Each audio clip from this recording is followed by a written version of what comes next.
¿Cómo debe de ser la economía para mejorar la calidad de vida de los guatemaltecos? En este video utilizaremos un lenguaje coloquial, en base a los fragmentos históricos de Guatemala y un enfoque a la realidad actual.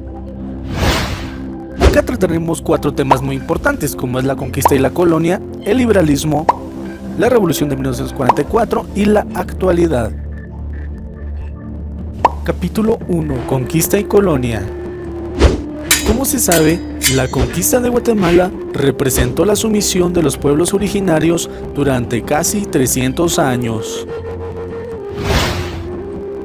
Este proceso dejó una estructura socioeconómica de una distribución injusta y desigual de la riqueza.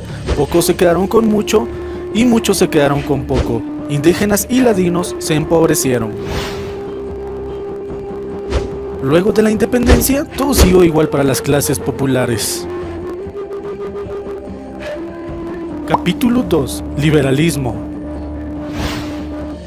Los gobiernos liberales a partir de 1871 favorecieron el monocultivo y la economía mejoró, no así para las grandes mayorías. Capítulo 3. Revolución de 1944.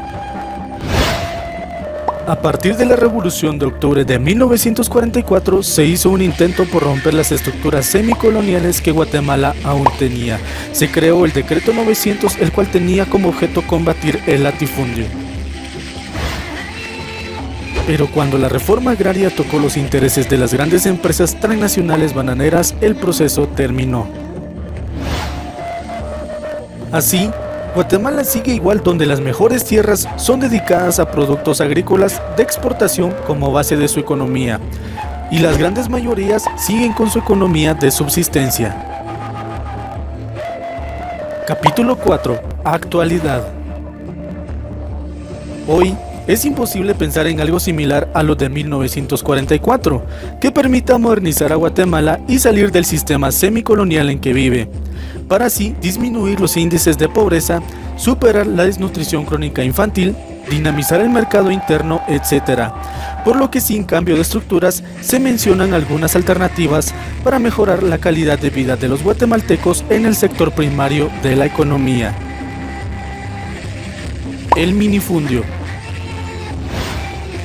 Aunque los terrenos cada vez se hacen más pequeños para las familias, siguen siendo la base de la economía para muchas personas. Expectativas. El cultivo intensivo combinado con la diversificación, por ejemplo, hortalizas en sustitución de cultivos tradicionales, y estos podrían ser como zanahorias, papas, repollo, etc. En la agroforestería también podríamos utilizar lo que es la extracción de leña, madera, y asimismo también podríamos utilizar lo que es la buena conservación de los suelos, y asimismo el buen manejo del agua, y por último podríamos utilizar lo que es la trilogía maya, la cual se compone de maíz, frijol y el ayote. Las grandes hojas de este protegen la erosión de los suelos. Los cultivos tradicionales son el sustento del campesino, pero deben buscarse formas de hacerlos más eficientes. Financiamiento. El sector gubernamental y el privado debe asistir al pequeño agricultor, pues nuestro país sigue siendo agrícola. Tal vez no sea utópico pensar que las grandes cultivadores de palma africana pudieran dar préstamos y los de otras actividades de éxito como el de banano, etc.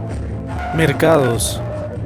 Los excedentes de producto, luego de satisfacer con ellas las necesidades familiares, deben tener garantizado su mercado para culminar todo el proceso. Entre ellos podemos encontrar la crianza de gallinas, truchas, apiarios, y en la agroindustria podemos encontrar el envasado y los biodigestores, etc. Ahora preguntémonos, si mucho de esto ya se hace, ¿cuál es el debería hacer para mejorar la calidad de vida de los guatemaltecos? Por ejemplo, remesas, siempre y cuando el amígero lo siga permitiendo. Las remesas deberían ser para invertir en bienes de capital y no para el consumo, así que lujos nel pastel. Pero ahora te preguntarás, ¿cuáles son los bienes de capital? Pues los bienes de capital son los taxis, las carpinterías, las panaderías, las ferreterías, etc. Todos esos negocios comerciales en los que tú puedes invertir tus remesas. Pero para ello también se requiere de un buen manejo de recursos y de una honestidad y transparencia para así evitar ir a la cárcel o también evitar la pobreza.